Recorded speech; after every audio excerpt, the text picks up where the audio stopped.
नमस्कार मंडळी, आपल्या छान छान छोट्याशा ब्लॉग मध्ये तुमचं सर्वांचं खूप खूप स्वागत आहे आणि नवरात्रीच्या तुमच्या सगळ्यांना खूप खूप शुभेच्छा आहे। आणि तुमच्यासोबत सुद्धा शेअर करणारे सगळ्या रेसिपी किंवा रेसिपी करताना काय गमती जमती होतात किंवा सगळ्या ब्लू कलरच्या रेसिपी मी कशा केल्या हे सगळं तुम्हाला याच व्हिडिओमध्ये बघायला मिळणार आहे। सो व्हिडिओ शेवटपर्यंत नक्की बघा, व्हिडिओ स्किप करू नका। आणि आधीचे जे कलर आपण सेलिब्रेट केले रेसिपी करून ते सुद्धा तुम्ही नक्की बघा, ऑरेंज कलर, सफेद कलर आणि लाल कलर, तर ते सुद्धा तुम्ही नक्की बघा। आणि नवीन असाल तर आपल्या चॅनल नक्की सबस्क्राइब करा। तर चला वेळ न घालवता आपण आपल्या रेसिपीला सुरुवात करूया। तर आजच्या ब्लू कलरच्या रेसिपीसाठी सगळ्यात महत्त्वाची जी गोष्ट होती ती मी तुम्हाला दाखवते की ती नसती तर आज आपल्या कदाचित ब्लू कलरच्या रेसिपी झाल्या नसत्या। तर ते होतं हे गोकर्णाचं फूल। ते मी सुकून ठेवलं होतं असं छानपैकी। फ्रेश जेव्हा आपण फूल वापरतो आणि त्याचा चहा करतो तेव्हा त्याचा कलर वेगळा होतो। तुम्हाला मी आधीसुद्धा दाखवलेलं आहे, बघितला नसेल तर आपल्या चॅनलवरती व्हिडिओ आहे। आणि इथे मी छान पाणी उकळत ठेवलं आणि त्यानंतर ती सुकी जी फुलं होती ती मी त्या पाण्यामध्ये टाकली। जसं पाणी उकळतं तसे ही फुलं त्यांचा कलर सोडतात आणि जोपर्यंत ही ट्रान्सपरंट होत नाही तोपर्यंत मी ते पाणी छान उकळून घेणार होती। आणि ही फुलं जेव्हा मी पाण्यामध्ये टाकत होती तेव्हा त्याचं जे मागचं कवर आहे ते मी काढून टाकत होती, कारण ते थोडं ग्रीन शेडमध्ये असतं। आणि जेव्हा तुम्ही फ्रेश फुलं घेऊन चहा करता तेव्हा त्याचा कलर बघा एकदम वेगळा होतो आणि फुलं ही जेव्हा सुकतात तेव्हा त्याचा कलर वेगळा होतो। तुम्ही कधीतरी नक्की हे ट्राय करा। तर इथे पाणी उकळायला लागलं होतं, जसं जसं पाणी उकळत होतं तसं तसं ही फुलं त्यांचा कलर पाण्यामध्ये सोडत होते। जोपर्यंत ही फुलं ट्रान्सपरंट होत नव्हती तोपर्यंत मला हे पाणी उकळून घ्यायचं होतं आणि कमी पाण्यामध्ये मला ती फुलं उकळून घ्यायची होती, त्याच्यामुळेच कलर आपला मेंटेन राहिला असता। जर जास्त पाण्यामध्ये आपण ती फुलं उकळली असती तर त्याचा कलरचा जो इफेक्ट आहे तेवढा आपल्या रेसिपीवरती पडला नसता। तर एकीकडे मी ती फुलं छान पाण्यामध्ये उकळत ठेवली आणि एकीकडे मी घेतलं खोबरं किसायला। तर ते खोबरं का हवं आहे ते तुम्हाला पुढे रेसिपीमध्ये कळेलच। आणि आज मी इतक्या छान छान इंटरेस्टिंग गोष्टी केल्यात ना की त्या बघून तुम्ही कदाचित हसालसुद्धा, पण मी एक मस्त छान गोष्टसुद्धा केली आज। तर तुम्ही साठी व्हिडिओ शॉर्टपर्यंत नक्की बघा। तर इथे छान फुलं ट्रान्सपरंट होत होती आणि पाणी छान ब्लू कलरमध्ये तयार झालं होतं। एकीकडे मी खोबऱ्याचं वरचं ब्लॅक कलरचं जे आपलं कवर असतं खोबऱ्याचं ते काढून टाकलं, कारण आपल्याला प्रॉपर व्हाईट कलर पाहिजे होता खोबऱ्याचं, त्याच्यामुळेच आपल्याला तो कलर मेंटेन करता आला असता। जर ते काळं कवर ठेवलं असतं तर कलर कॉम्बिनेशन थोडा वेगळा झाला असता। इथे छान पांढरा शुभ्र खोबरं मी छान किसून घेतलं, थोडंसंच घेतलं, कारण म्हणजे आधी सांगितल्याप्रमाणे जास्त रेसिपी करायच्या असतात तर सगळं खायला पण हवं, त्याच्यामुळे मी जास्त नाही करत। तर इथे मी थोडंसंच खोबरं घेतलं आणि छान ते असं व्हाईट कलरमध्ये मस्त किसून घेतलं त्याचं वरचं कवर काढल्यामुळे। आणि त्यानंतर मी इथे घेतली पुढची तयारी करायला। तर हे मी रेडीमेड जे इडलीचं पीठ आहे ते वापरलं, मी फर्स्ट टाईम वापरलं आणि मला हे पीठ कसं वाटलं हे सुद्धा मी तुम्हाला सांगते। तर मी थोडंसं पीठ घेतलं एका वाटीमध्ये, त्या वाटीला थोडा पिंक कलर दिसतो तुम्हाला, तो कालच्या लाल जो आपण रेसिपी केलेलं आहे त्या बीटमुळे ते तसं झालेलं आहे। इथे मी थोडंसं इडलीचं जे रेडीमेडवालं पीठ असतं ड्रायमध्ये ते वापरलं, मी फर्स्ट टाईम हे वापरले आणि हे मला कसं वाटलं हे सुद्धा तुम्हाला सांगते। पाणी थंड झाल्यानंतर मी एका कपमध्ये ग्लासमध्ये ते काढून घेतलं आणि थंड झाल्यावरतीच ते आपल्याला वापरायचं होतं। तर इथे मी थोडंसंच पाणी जे होतं ते तयार केलं होतं, कारण जास्त जर लागलं असतं तर नंतर मी पुन्हा करणार होती।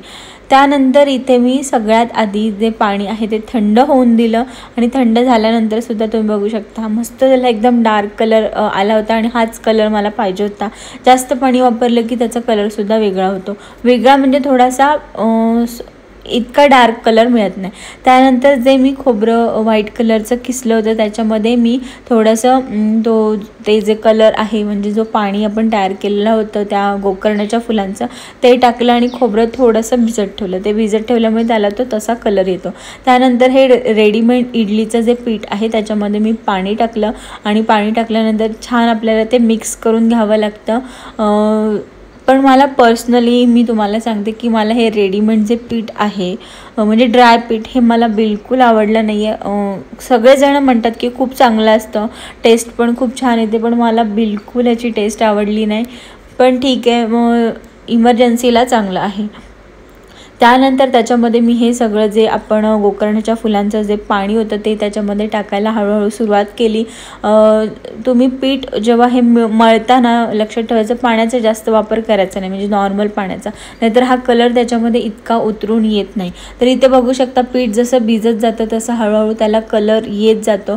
तर इथे त्याला कलर व्यवस्थित आला होता आणि मी ते छान फेटून घेतलं. जितकं व्यवस्थित फेटाल तितकं छान तो कलर सोडत होता. तर तुम्ही बघू शकता इथे मस्त त्याला कलर आला होता गोकर्णाच्या फुलांमुळे. गोकर्णाच्या फुलांचं पाणी आपण त्याच्यामध्ये टाकलं होतं. त्यानंतर शेवटला मी थोडंसं पाणी टाकलं आणि 10 ते 15 मिनटासाठी ते पीठ छान भिजत ठेवलं.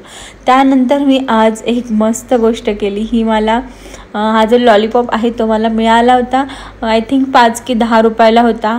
ब्लूबेरी मी मार्केटमध्ये विचारली होती तर 100 ग्रॅम 300 रुपयाला होती. तर मला वाटत होतं की इतके पैसे मी तरी नाही घालवणार, म्हणजे त्यासाठी मी काय ब्लूबेरी घेतली नाही. पण मला हे एका दुकानामध्ये सापडलं आणि हे वापरून आज मस्त आपण एक कोल्ड्रिंक तयार करणार आहोत. तर ते तुम्हाला पुढे पुढे कळेलच. त्यानंतर हा जो लॉलीपॉप आहे तो मी एका वाटीमध्ये पाण्यामध्ये ठेवला, जेणेकरून तो जो लॉलीपॉप आहे त्याचा कलर सोडेल. तर तो मी एकीकडे ठेवला. खोबरं छान भिजून झालं होतं आपलं आणि आता त्याचा कलर चेंज वाटतो. आणि इथे बघू शकता लॉलीपॉपचा जो ब्लू कलरचा जो हे आहे तो सोडत होता.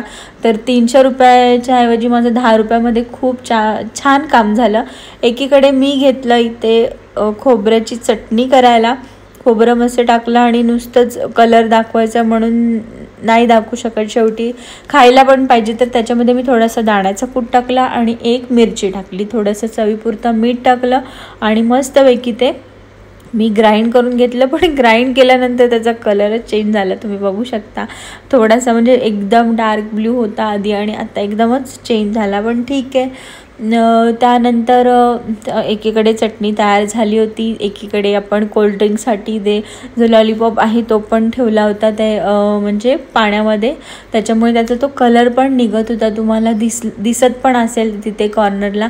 आणि चटणी मस्त तयार झाली आणि मग मी आज घेतले आणि इथे बघू शकता कलर किती मस्त चेंज झालेला आहे. माझं ते खूप मोठं काम झालं त्याच्यामुळे. त्यानंतर मी घेतले इथे आप्पे करायला आणि तुम्ही बघू शकता त्या गोकर्णाच्या फुलांमुळे आपल्या ह्या पिठाला किती छान कलर आला होता. आणि एकदम प्रॉपर रॉयल ब्ल्यू कलर आलेला नाही आहे, पण जो कलर आलेला आहे तो नॅचरल आहे, विदाऊट फूड कलर आहे, त्याच्यामुळे तो छान वाटत होता. त्यानंतर मी ते आप्पे पात्र ठेवलं गरम करत, त्याला लावलं थोडंसं तेल आणि छानपैकी आप्पे करणार होती. पीठ थोडंसंच मी म्हणजे भिजत ठेवलेलं, कारण जास्त काही करायचं नव्हतं. तर इथे मस्तपैकी आप्पे पात्राला तेल लावून झाल्यानंतर मी हे आप्पे तयार करायला घेतले. पण कलर तुम्ही बघू शकता इतका मस्त आलेला, मला खूप छान वाटलं, कारण फूड कलर न वापरता आपण हा कलर तयार केला होता, त्याच्यामुळे मस्तच वाटत होता तो. आणि फक्त इतकंच लक्षात ठेवायचं की जी गोकर्णाची फुलं आपण पाण्यामध्ये उकळतो तेव्हा पाण्याची क्वांटिटी कमी घ्यायची किंवा जास्त वेळ ती उकळून द्यायची, कारण जास्त पाणी आपण घेतलं तर त्याचा कलर इतका तुम्हाला येणार नाही जेव्हा पिठामध्ये मिक्स कराल तेव्हा. तर इथे बघू शकता सगळी माझं जेवढं पीठ होतं तेवढ्यात एवढे सगळे आप्पे तयार झाले होते. आणि मला असं वाटलेलं की ते जेव्हा शिजतील तेव्हा त्याचा कलर चेंज होईल, ती सुद्धा भीती होती मला, पण नाही तसं झालं. तुम्हाला मी पुढे दाखवते. त्यानंतर हे जे लॉलीपॉपचं जे आपण पाण्यामध्ये मेल्ट करत ठेवलेलं ते मस्तपैकी झालं आणि ह्याच्यामध्ये मी टाकलं स्प्राईट. तर ते कसं झालं आहे पुढे तुम्हाला कळेलच. त्यानंतर इथे एका बाजूला 2 गोष्टी तयार झाल्या होत्या, इथे आप्पेसुद्धा तयार झाले होते आणि फायनली त्याचा कलर चेंज झाला नव्हता. मला खूप भीती वाटत होती, पण त्याचा कलर चेंज झाला नाही आणि मस्त कलर त्याला आला होता. दिसायला पण मस्त वाटत होते आणि खायलासुद्धा छान वाटत होते, की असं नाही आहे की टेस्ट वेगळी लागत होती, असं अजिबात नव्हतं. मस्तच दिसायला पण मस्त होते आणि खायलासुद्धा छान होते. आणि इथे मस्तपैकी एका बाजूनी मी ते शिजवून घेतले, दुसरी बाजू शिजायची बाकी होती. आणि अशा प्रकारे माझा आजचा ब्ल्यू कलरचा प्लॅन सक्सेसफुल झाला होता.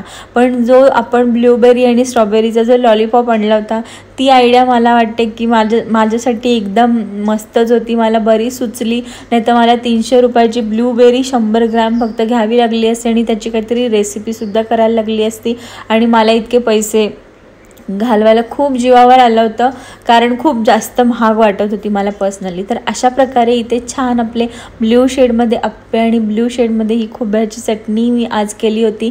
त्यानंतर आपल्याकडे ही नेव्ही ब्ल्यू शेडमध्ये चॉकलेटची पेस्ट्री होती, पण ही मी केली नव्हती, ही मी बाहेरून आणली होती. त्यानंतर आपण ह्याच्यामध्ये स्प्राईट टाकला आणि स्प्राईट टाकल्यानंतर सुद्धा त्याचा कलर बघू शकता किती भारी आला आहे. एक 10 रुपये की 5 रुपयाच्या लॉलीपॉपमुळे ही छान कोल्ड्रिंकसुद्धा मी तयार केली होती. तर अशा प्रकारे आज मी ब्ल्यू कलरचे हे पदार्थ करण्याचा प्रयत्न केलेला आहे. तुम्हाला हे पदार्थ कसे वाटले मला कमेंट करून नक्की सांगा. आय होप मी आजचा जो छोटासा प्रयत्न केला तो तुम्हाला आवडला असेल. व्हिडिओ आवडली असेल तर लाईक करा, शेअर करा, कमेंट करा आणि नवीन असाल तर आपल्या चॅनल नक्की सबस्क्राईब करा. Bye bye.